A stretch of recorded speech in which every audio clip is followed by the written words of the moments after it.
जब अल्लाह ने सब सहाबा को बख्शिश का परवाना दिया, तुम्हारी औकात क्या बनती है कि उनकी शान में बकवासें करते फिरते हो। हजरत मौला अली, हजरत अमीर मुआविया का मामला आएगा तो बहुत सा वो यूं था और यूं था, जबकि मामलात ये रहे हैं कि हजरत अमीर मुआविया से जब शाम के बदबख्त ने कहा, अमीर मुआविया अली से जंग का मामला पेश आया हुआ है, अगर तुम कहो तो हम अपने लश्कर को तुम्हारे साथ भेज दें ताकि अली का हिसाब किताब चुकता कर दिया जाए। तो हज़रत अमीर मुआविया ने फरमाया था, ओ शामी कुत्ते कान खोल के सुन ले, ये हमारे घर का मामला है, हम इसको समझेंगे। अगर तूने ऐसी हिमाकत की तो अली की तरफ से पहला सिपाही अमीर मुआविया होगा जो तेरे सर पे तलवार लेके खड़ा होगा। उनकी आपसी मोहब्बत तो ये थी, और आज बेटे दाल बांट रहे इसमें से यूं यूं और यूं। हज़रत उमर फारूक आज़म रज़ी अल्लाह ताला अन्हु हमारे नबी से तकरीबन 13 साल छोटे हैं उम्र में। वाक़ए फ़ील के तकरीबन 13 साल बाद हज़रत उमर की पैदाइश हुई, और वाक़ए फ़ील के तकरीबन 6 साल के बाद हज़रत सैयदना उस्मान गनी की पैदाइश हुई। ये वो मतमव्वल लोग थे, ख़ानदानी अफराद थे। दौरे जाहिलियत में भी मक्के में इनके ख़ानदानी शौकत का, बहादरी का, इनकी दौलत का, सरवत का, क़ुव्वत का, शुजाअत का और साहिबुर राय होने का सिक्का चलता था मक्के में। अगर लोगों के कबीलों में झगड़े होते थे तो इन कबीलों के सरदारों के पास लोग अपने झगड़े आकर के सुलटाया करते थे। ये जो फैसला कर देते थे वो फैसला लोगों को मानना पड़ता था, तफसील की गुंजाइश नहीं। हज़रत उमर फारूक आज़म भी ख़ानदानी रईस थे। तिजारत मक्का वालों का पेशा था, धंधा बिजनेस करते थे। मुल्क शाम, मुल्क यमन तिजारत करने के लिए जाया करते थे। साल में 2-2, 3-3 सफ़र हुआ करता था। इस तरह से उनकी ज़िंदगी की गुजर बसर का सारा मामला तय होता था। जिस ज़माने में मेरे करीम आका अलैहिस्सलाम ने अपनी नबूवत शरीफ का ऐलान फरमाया, तो जिस तरह और सारे लोगों को बहुत तकलीफ़ पहुँची, ऐसे ही चूँकि हज़रत उमर फारूक आज़म भी अच्छे अशराफ कुरैश में से माने जाते थे, तो इनको भी बड़ा अजीब सा लगा और इनके ख़ानदान को कि ये कैसे मुमकिन है, ये हो नहीं सकता है। नतीजा यहाँ तक पहुँचा कि लोग ईमान लाते गए, ईमान लाते गए, ईमान लाते गए। छुप छुप के नमाज पढ़ते, छुप छुप करके दारे अरकम में जा कर के वहाँ सबक सीखते, हुजूर के अखलाक़े करीमाना के औसाफ पढ़ते, देखते, समझते और आका जो बताते उसे सुनते छुप छुप करके। 39 आदमी शायद हुए थे, 40वें का नंबर हज़रत उमर फारूक आज़म का था। हज़रत उस्मान गनी उनसे पहले मुसलमान हो चुके थे। हज़रत उमर फारूक आज़म को ये बातें अच्छी नहीं लगती थी कि लोग अपने बाप दादा के दीन को छोड़ करके एक नए दीन की तरफ मायल हो गए हैं। तो इस बात को लेके वो भी बहुत ज़्यादा दिमाग उनका एकदम खटका रहता था कि कैसे इस बात को ख़त्म किया जाए और ये पैगाम ना यहाँ पर नश्र होने पाए। चुनांचे मीटिंग हुई कि अब क्या किया जाए, इस मामला को रोका कैसे जाए। तो हज़रत उमर ने कहा ठीक है, मैं ही काम तमाम कर देता हूँ। वो गए, तो जो वाक़या हुआ तो आप जानते हैं सब। गए हुजूर के कदमों में पहुँचे और आका करीम अलैहिस्सलाम की ग़ुलामी में दाखिल हो गए। उसके बाद जानते हो क्या कहा था? या रसूलुल्लाह, क्या हम हक़ पर नहीं हैं? क्या अल्लाह सच्चा नहीं है? क्या जो किताब आप पर उतरती है, कुरान जिसको कहा जाता है, वो सच्ची नहीं है? कहा है।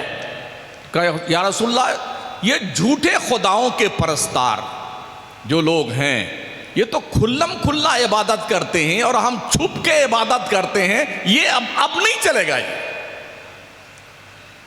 ये नहीं चलेगा, हम भी खुल के इबादत करेंगे। हज़रत उमर फारूक आज़म जब चले थे, मेरे नबी उस वक्त दुआ मांग रहे थे, उमर निगहे इंतखाब मौला रब की तरफ से इंतखाब का नाम है उमर। अल्लाह ने उमर का ईमान पसंद किया। मेरे करीम आका ने दुआ मांगी थी, अल्लाहुम्मा अइज़्ज़िल इस्लाम बे उमर बिन खत्ताब और बे अमर बिन हिशाम। ए अल्लाह, इस्लाम को इज्जत दे उमर बिन खत्ताब के ज़रिए से या अमर बिन हिशाम के ज़रिए से। अबू जहल का नाम अमर था और हज़रत उमर तो थे ही। ये दोनों इतने पहलवान थे कि पूरे मक्का में इनकी पहलवानी का शोहरा था।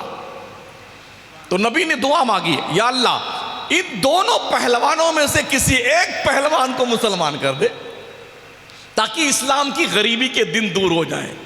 ये फैसला तेरे ऊपर मोहम्मद छोड़ता है। रब उमर को पसंद करता है तू या अमर को पसंद करता है? अल्लाह की तरफ से सिलेक्शन उमर इब्ने खत्ताब का हुआ। आए नबी के कदमों में पहुंचे, ईमान कबूल, नबी के हाथ पे बैअत की और उसके बाद जानते हो क्या किया? पहले तो लोग इंतजार कर रहे थे उमर गया है, अभी तो मोहम्मद का सल्लल्लाहु अलैहि वसल्लम का सर कलम ला करके लाएगा और रख देगा यहाँ पर। आज के बाद मक्के में हमारे लातो उज्जा हुबुल मनात इनकी तौहीन करने वाला कोई नहीं नजर आएगा। तो बस तैयारी में लोग थे कि अब उमर आया और मोहम्मद का सर लेके आएगा। उमर आए हैं तो चेहरा बदला हुआ है। मक्का के चौधरियों का तरीका क्या था? हतीम काबा के आसपास, काबा के इर्द गिर्द सबकी मसनदें लगती थी और गद्दे पे बैठते थे और बैठ के वहां गप्पे लड़ाते थे और अपनी डींगे मारते थे। इस इंतजार में थे कि अब उमर आए तो मजा आ जाए। अभी सर काट लेके आए ना तो चेहरा बदला। अबू जहल क्या कहता?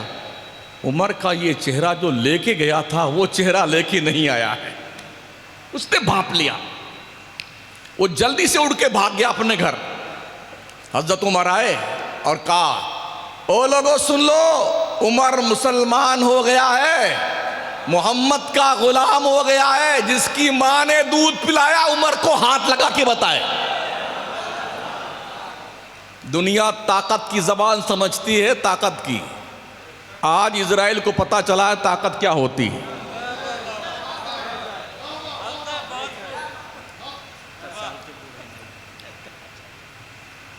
गज़ा के मजलूमों पर जुल्म ढाते हुए कभी उस बदबख्त को तरस नहीं आया। आज लगा कि इंसानियत क्या होती है जब धुआं धुआं हो गया पूरा मुल्क। तो दुनिया ताकत की जबान समझती है। जब ये ताकत आपके पास थी तो 3 बर्रे आजम पर आपने बैक वक्त हुकूमत की है। इसलिए हमें ताकत भी पैदा करनी है अपनी कौम के अंदर, ताकि मुल्क के भी काम आए और मिल्लत के भी काम आए। अगर कोई नापाक जहनीत रखने वाला मुल्क हमारे भारत की सरहदों की तरफ देखे तो हमारे हाथ में इतनी ताकत होनी चाहिए कि उसकी आंखें फोड़ सकें।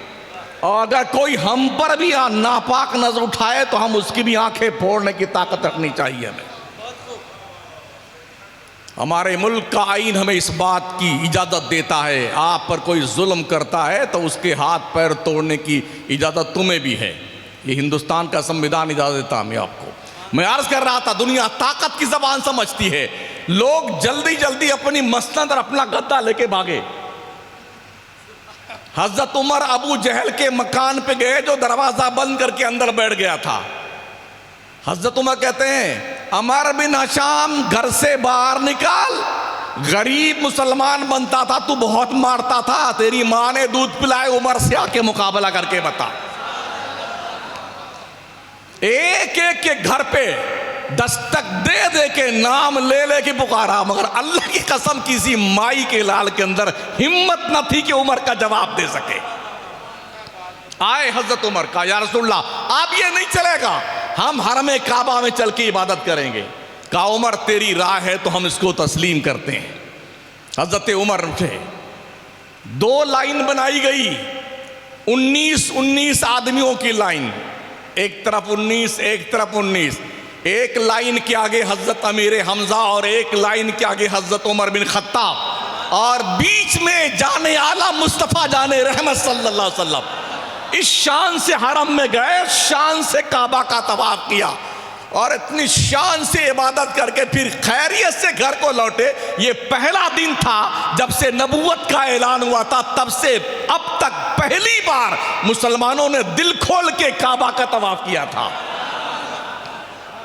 ताकत बहुत इंपॉर्टेंट चीज है, इसलिए ताकत पैदा करो।